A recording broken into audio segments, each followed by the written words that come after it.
Welcome back to the Woodgrafter. On today's show we're going to look at the clear-cut stock guides from Jessem. That sounds good? Stick around.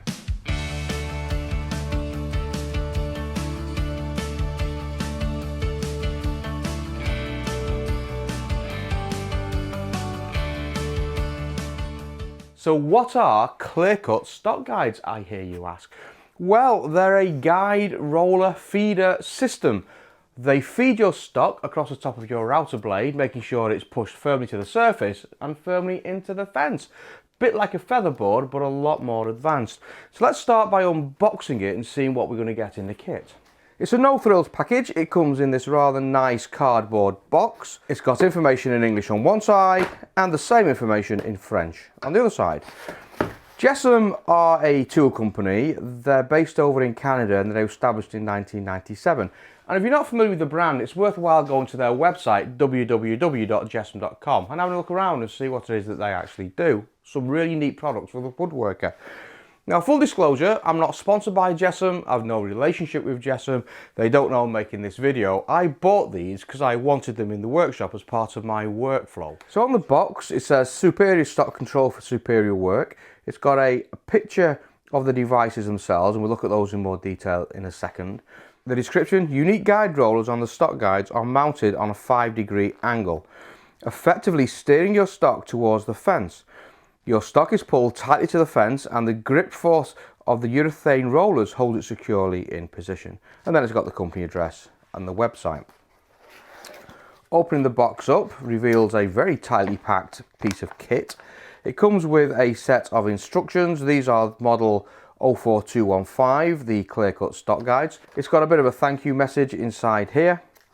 It's then got a diagram of the things installed, and then it's got an exploded diagram of all the moving parts, and then it's got an all-important part list here. And on this side of the manual it's got the instructions in English, and if you turn it over it's got the instructions in French, exactly the same things. Now, the good news is that the stock guides come completely assembled, so you don't have to do any assembly. It's straight out of the box. In the box, you're going to get two of the rollers, the guides themselves. You have one that's an outfeed guide and one that's an infeed guide. And you can clearly see what these things are. They're an extruded aluminium back. They have a couple of knurled knobs here. One is a pivot point and then one is a lock point, so you can adjust the height of these. But the uniqueness is this roller here, this urethane roller. It's like a soft-ish, firmish material is the way I describe it. So it's firm enough to grip your material, but it's soft enough so it doesn't mark your material. And that's fixed into place by a couple of Allen nuts here.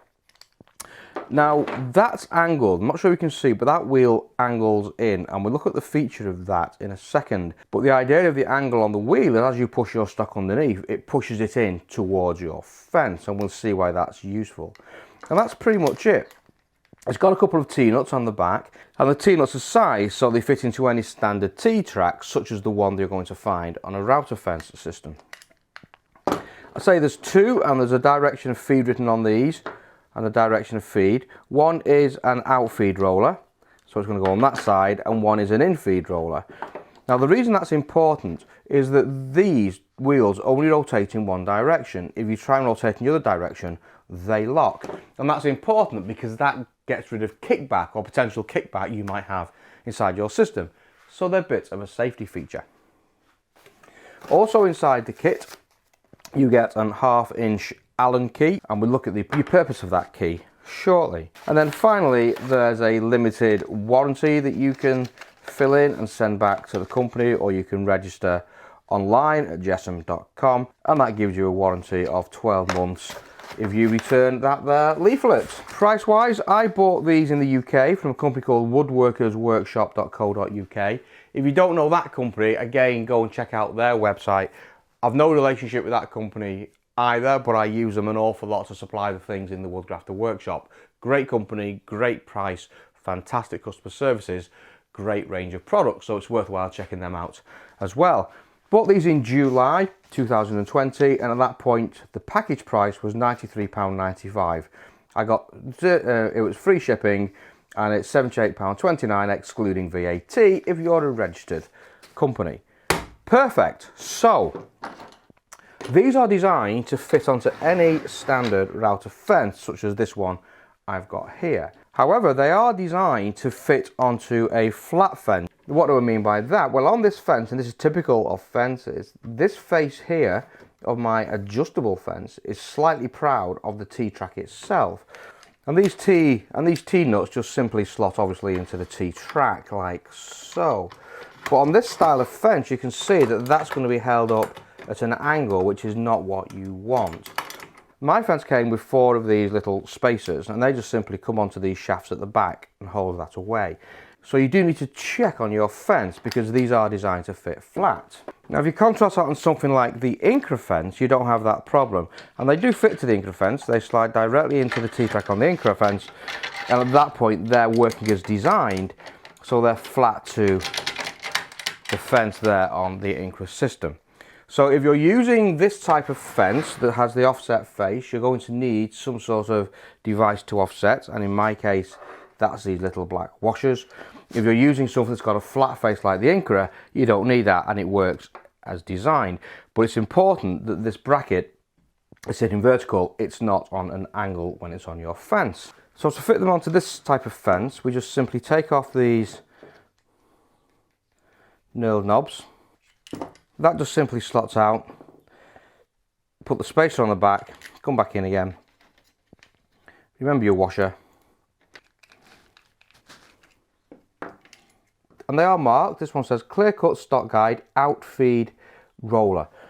And it's also got a number, model 04215-L. That means it's going to go on the left hand side of your router system, the outfeed side. No harder. Loosen these off a little bit, and now you can see that those washers, those spacers we put on, just holds it forward, and therefore that is now sitting vertically and therefore will work perfectly for us.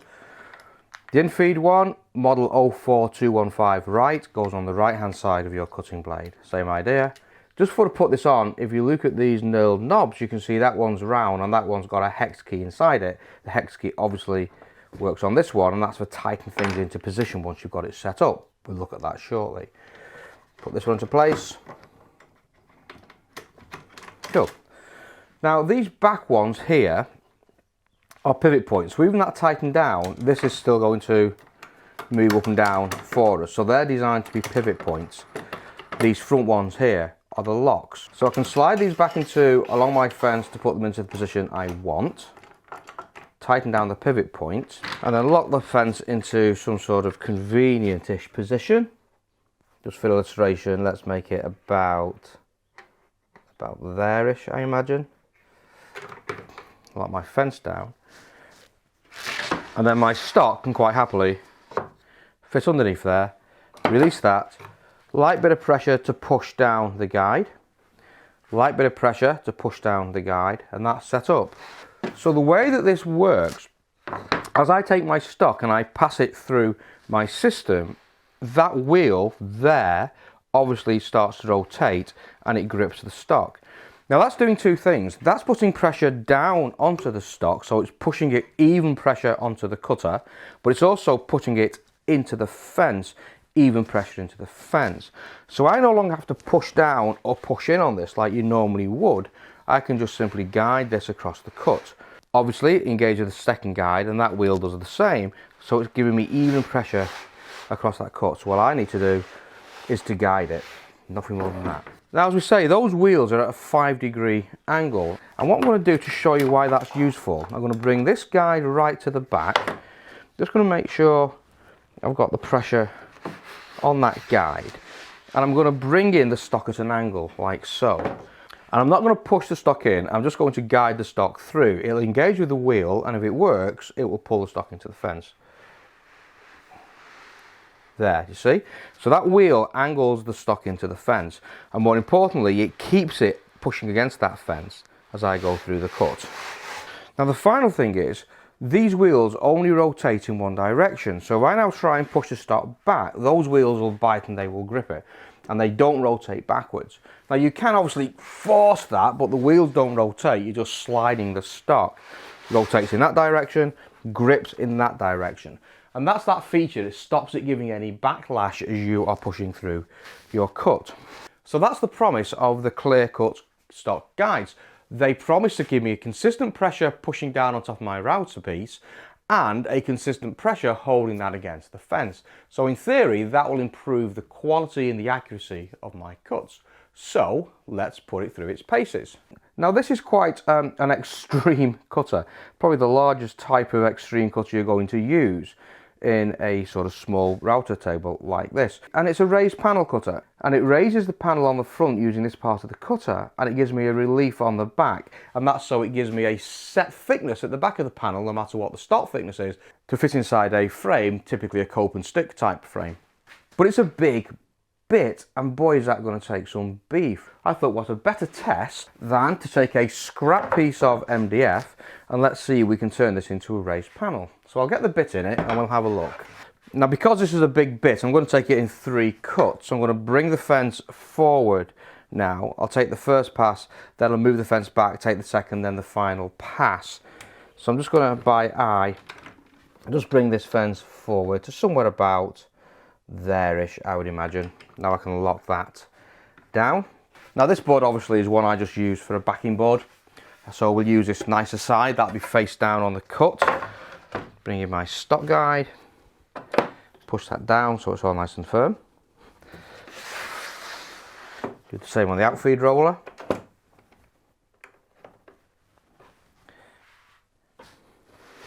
And just check that's gripping it. Yep, looking good. Now this is where the Allen key comes in. Obviously there's a lot of torque on this bit, so I'm just going to bring in the Allen key now, and on that front roller, the locking roller, I'm just going to make sure that's really locked down tight, because we don't want this moving and slipping on us during the procedure. Just check myself. Yep, looking good. And in there. Yep, looking good. Okay. It's a big router bit, so I'm putting the router on a slow speed. What I'm looking for is that consistent pressure on this panel, and we'll go all the way around. We'll take a pass here, we're going to take a pass on the short edge, the long edge, and then the short edge again, and that should give me a nice cut. Now without these sort of guides in place, just a standard featherboard or even no featherboard, what tends to happen is you tend to push down on this, and you're trying to push down on this surface and push it in and move it at the same time. So you're the point of force, your downwards force, you're doing the force into the fence, and you're taking it through the direction. And as you readjust yourself to move it a bit further down, the pressure tends to change on the board, both in terms of pressure down and the pressure into the fence, and your router bit is going to try and push your stock away a little bit. And then if you to look at the profile on your cut, you're going to see ever so slight ripples inside there that typically you take out with a bit of sanding. In theory, if this works, all I'm doing is steering it through the cut. I'm just the force taking it left and right. I'm not all 3 points of force. That's the promise. Let's give it a go.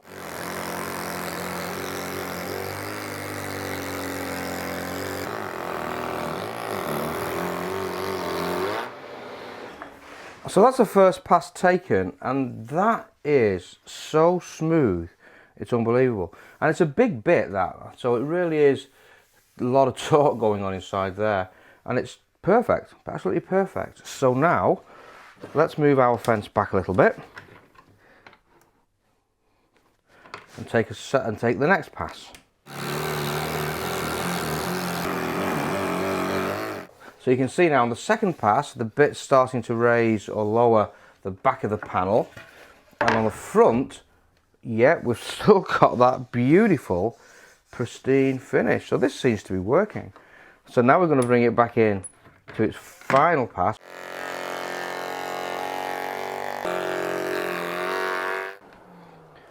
And there you go, that's that cut. No dramas at all. Felt safe all the way through. Beautiful finish. Don't need any more work on that at all. It's a beautiful finish. So what more can you say? They seem to do the job really quite well, I think. Bit of a clean up here. Now these do have some limitations I think it's worth pointing out. Look at the roller here, it's set away from that fence, and it's set away from that fence by, I'm going to say, 18.5, 19 millimeters. So that means it has a narrower stock it will actually cater for here. Anything narrower than probably 19mm, that wheel won't grip onto the stock. Might not be a problem, but it depends what it is you want to do. Now, if you were to bring in this sort of stock, and this is something you could want to do, you may want to put a profile on this in some way, shape or form. Think of like an Ogie or something like that on the side of architrave moulding. Now, typically the type of bit that you would use for that is something like this beast. You can see the profile. Now, this sits vertically inside the router, so you're going to pass your piece of stock across that cutter in that way, and that's going to give you that quite nice mouldings that you see on architrave. These will not help you in that consideration, because as you slide your stock into your fence, that wheel will not engage. No matter how you position that, that wheel will not engage. And it would have been quite nice if that was to push that stock in there in some way. Now, you could cater for that. You could build yourself a temporary fence, so your stock will be in this position with some sort of packer in the background. You could do that. But just be aware of that there is a minimum stock width that these work on, and that's around about that 19mm or so. But for what I bought it for, to be able to take large bits, to be able to give me a consistent pressure around a panel like this to make these raised panels in my joinery, this has worked incredibly well and done everything I want it to do. So that's it for today. I hope you found it useful. That was the clear cut stock guides from Jessem, about £94 in the UK in July 2020. Big thumbs up for me in my shop. With that said, I'll see you next time.